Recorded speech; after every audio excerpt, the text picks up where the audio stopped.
E a gente conversa agora com o doutor em Geografia das Relações Internacionais pela Unicamp. Ele é especialista em Geopolítica e Segurança Internacional, o Gustavo Blum, que está conosco nesta manhã de domingo, ajudando a gente a entender melhor esse momento do conflito. Gustavo, bom dia, bem-vindo à CNN. Bom dia, Roberto. Muito obrigado pela oportunidade de estar aqui debatendo com vocês esse tema tão importante.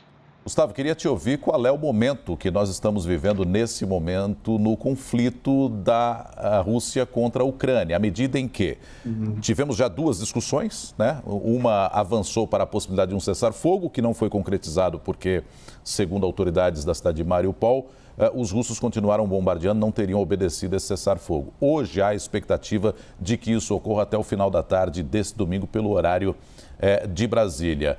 E ontem tivemos declarações do Zelensky pedindo mais auxílio dos Estados Unidos. O Putin, por outro lado, se reuniu com um representante de Israel. Mas nada indica que a gente possa ter um cessar-fogo definitivo nesse momento, não, Blum?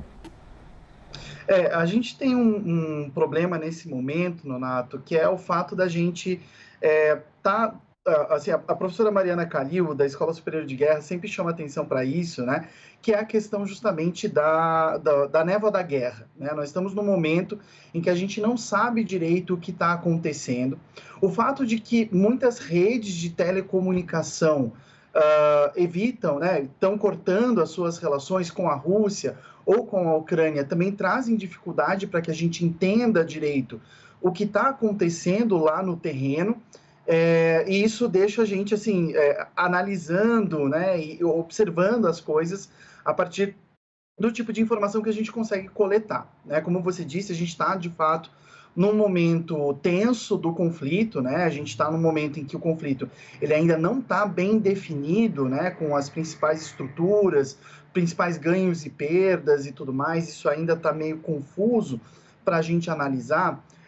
E acho que, principalmente, o fato de que a gente não tem muita garantia de que esses acordos de cessar-fogo vão conseguir ser colocados em prática, né? Acho que todo mundo, assim como eu, como você, provavelmente, ficou aliviado quando das reuniões entre os representantes da Ucrânia e da Rússia para estabelecer aquele corredor humanitário, né, que permitiria a evasão de civis, tanto na região de Mariupol como em outras regiões ali do leste da Ucrânia, né, permitindo assim que os civis pudessem escapar do combate e tudo mais, né? Mas a gente tem um problema nesse conflito que tanto do lado russo como do lado ucraniano nós temos grupos paramilitares atuando com uma certa autonomia e não apenas as forças armadas.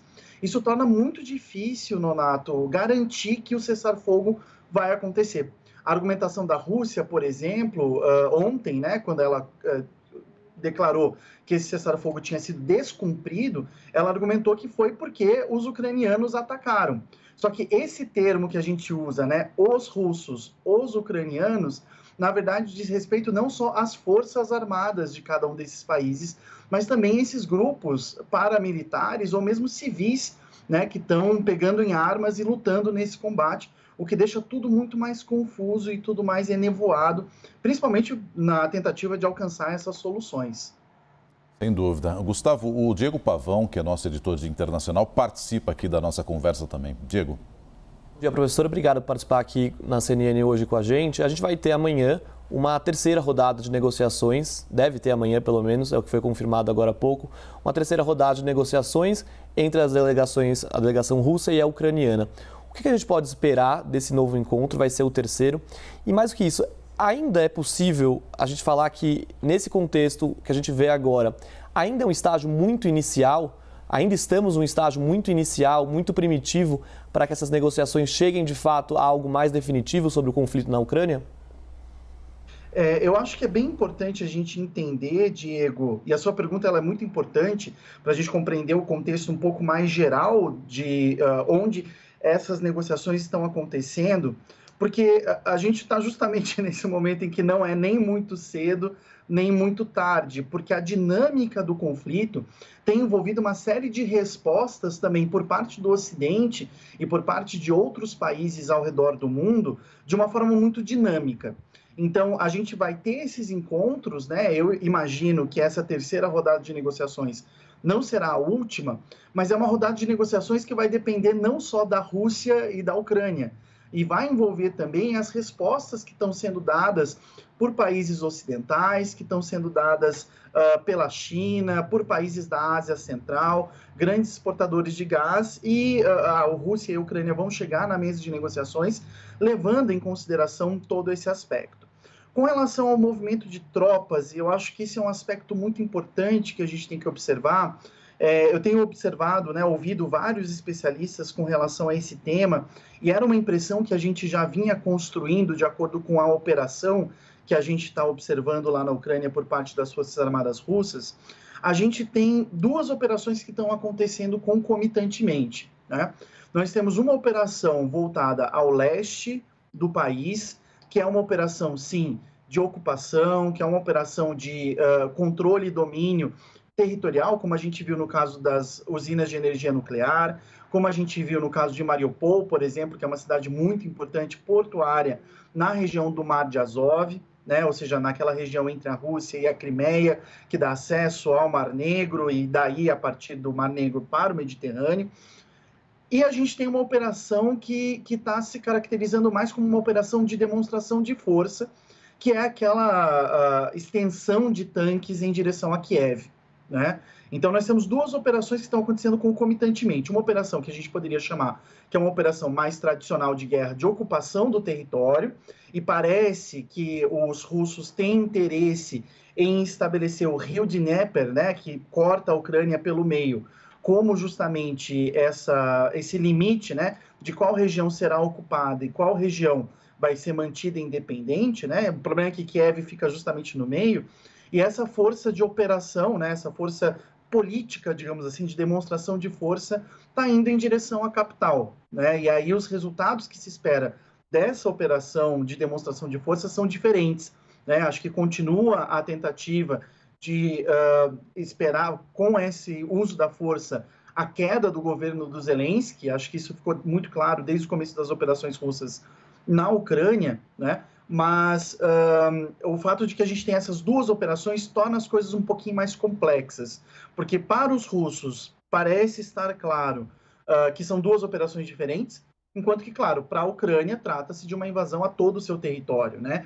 E que envolve toda a sua população, o que faz com que os termos de negociação acabem ficando confusos, né? E acabe ficando cada vez mais difícil alcançar um meio do caminho que seria o ideal nessas rodadas de negociação. Ô, Gustavo, quando você fala de uma parte anexada e uma outra mais independente, você falou a capital Kiev estaria talvez no meio do caminho. Quando a gente fala da outra parte independente, digamos que essa seja efetivamente a ideia do Vladimir Putin, e aqui, é claro, a gente está ensaiando uma possibilidade, porque ninguém sabe o que passa na cabeça dele. Exato. Mas seria também essa parte independente ter um governo mais sob o guarda-chuva de Moscou ou não? Então, trabalhando nas conjecturas, né, Nonato? A gente está aqui trazendo algumas possibilidades de acordo com o que a gente pode interpretar do movimento das tropas, principalmente no terreno ucraniano. O que me parece, o que não está muito claro para a gente é se essa discussão sobre os tipos de governo que se pretende instalar, tanto na parte leste como na parte oeste da Ucrânia, seriam governos muito alinhados ou não, se seria um país independente ou não, se seria um país que se inseriria aí dentro do escopo da Federação Russa. Eu acho importante a gente lembrar que o Alexander Lukashenko e o Vladimir Putin, já há uns 10 anos mais ou menos, vêm discutindo a unificação da Bielorrússia com a Rússia, né? Esse não é um movimento fácil, esse não é um movimento tranquilo, né, e rápido. Então eles vêm já há uma década mais ou menos debatendo isso, e a gente não sabe o que esperar, se a gente vai ter novos estados independentes ali nessa região, ou se a gente vai ter uma nova forma estatal, uma grande, né, superfederação russa ali na região, ou a tentativa de instalar algo próximo de uma União Europeia, né, que seriam estados independentes, mas com um espaço de circulação amplo e aberto para a participação desses territórios. O que a gente pode dizer, Nonato, é que, a princípio, e acho que é muito interessante, né? São muitas informações e são muitas notícias que a gente recebe todo dia. E a gente tem que sempre fazer um esforço, um pouco de recapitulação das questões. No discurso do Putin, previamente à invasão, aquele discurso que a gente achava que era ao vivo, depois a gente descobriu que foi gravado, né, que teve a reunião do Conselho de Segurança da Rússia, e depois ele apareceu reconhecendo, né, Donetsk e Luhansk como estados independentes. Ele deu muita ênfase na parte histórica e justamente na participação dessa região a leste do rio Dnipro, né? Dnipro ou Dnieper, né? Depende do lado, né? Assim como Kiev, né? A gente está também com essa disputa linguística, né? Essa região a leste é a região que ele chamou de Nova Rússia, né? A Nova Rossiya, que é justamente essa região do leste do rio Dnipro, e que é uma área muito mais urbanizada, é uma área muito mais industrializada e muito mais montanhosa, o que determina, né, demonstra que ela tem muito mais recursos minerais, energéticos, enfim, com a sua, no seu território. A parte ocidental da Ucrânia, a parte mais ligada à Europa, é uma parte mais agrícola, né? Uma parte mais ligada à exportação de alimentos, são planícies, né? Onde estão as terras que se dizem, né, mais férteis do mundo, enfim, e que tradicionalmente é a região mais ligada realmente, principalmente à Polônia, à Lituânia e mais recentemente, né, ao longo da história, e mais recentemente à União Europeia, que tem cumprido um papel muito importante de exportação de alimentos para a União Europeia. Então, por existir essas duas regiões dentro da Ucrânia, que a gente não sabe exatamente se a intenção é instalar um novo governo no país como um todo, ou se a aposta está sendo justamente em dividir o país em dois, tendo onde estão mais concentrados os interesses russos a leste, né, e um a oeste, em que aí não importaria tanto a ligação com a União Europeia. Acho que um próximo passo para a gente observar se isso está certo ou não é a relação das tropas com Odessa, né? A gente tem dois grandes portos no sul da Ucrânia, nessa região litorânea, né? A gente tem o porto de Mariupol e a gente tem o porto de Odessa, né? O porto de Odessa, que fica perto da Transnistria, região ocupada por tropas russas, inclusive que fica na Moldávia, onde estava, né, o Antony Blinken agora com a presidenta Maia Sandu debatendo, né, essa situação. O porto de Odessa ele é bem importante para a gente observar se realmente haverá essa tentativa de divisão entre duas regiões do país, ou se a gente vai ter apenas a tentativa de ocupação e transformação de uma região independente ou anexa à Rússia apenas na região mais oriental. Tá certo.